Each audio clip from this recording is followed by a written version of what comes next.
নিঃশেষে প্রাণ যে করিবে দান, ক্ষয় নাই তার ক্ষয় নাই। বিক্ষোভের মুখে সবাই যখন পিছু হটল, নির্ভীক আবু সাইদ বুলেটের কাছে বুক পেতে দিয়ে যেন বিশ্ববাসীকে জানিয়ে দিলেন কবির অমর বাণী। দেহ ঝাঁঝরা হলেও প্রাণের বিচ্ছুরণ ঘটালেন দেশ জুড়ে।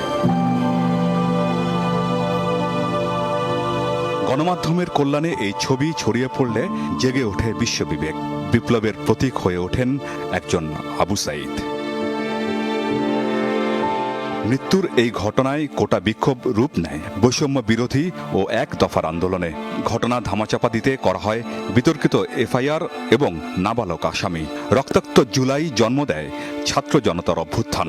৫ আগস্ট গণ অভ্যুত্থানের মুখে পদত্যাগ করতে বাধ্য হয় সরকার। জন্ম হয় আরেক বাংলাদেশের।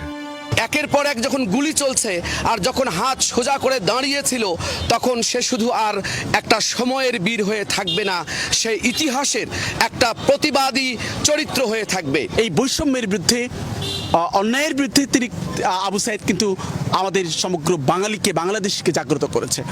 সহযোদ্ধা, সহপাঠী আর সমন্বয়কদের মাঝে নতুন স্পৃহা জাগিয়েছেন সাইদ। কোটা বৈষম্যের বিরুদ্ধে নয়, সোচ্চার হতে হবে রাষ্ট্র সংস্কারে। তার প্রাণ উৎসর্গের দিনটিকে শহীদ দিবস এবং সাইদের মেধা যোদ্ধার বীর খেতাবে ভূষিত করতে চান তারা।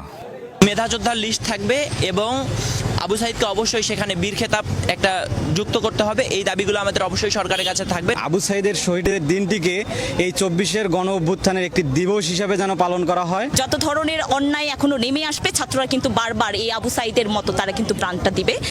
পরিবারও চান সাইদের আত্মত্যাগের মর্যাদা রক্ষা করুক রাষ্ট্র। একই দাবি শিক্ষার্থী আর অভিভাবকদের।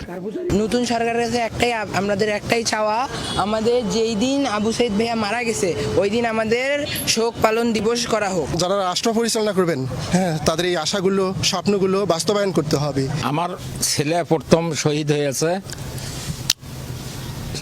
বীর হিসেবে বীরের মর্যাদা যেন সরকার দেয়। রোকেয়া বিশ্ববিদ্যালয়ের ইংরেজি বিভাগ থেকে অনার্স ফাইনাল পরীক্ষার ফলের অপেক্ষায় ছিলেন সাইদ, যা প্রকাশের আগে মিলে গেছে অমরত্বের সনদ।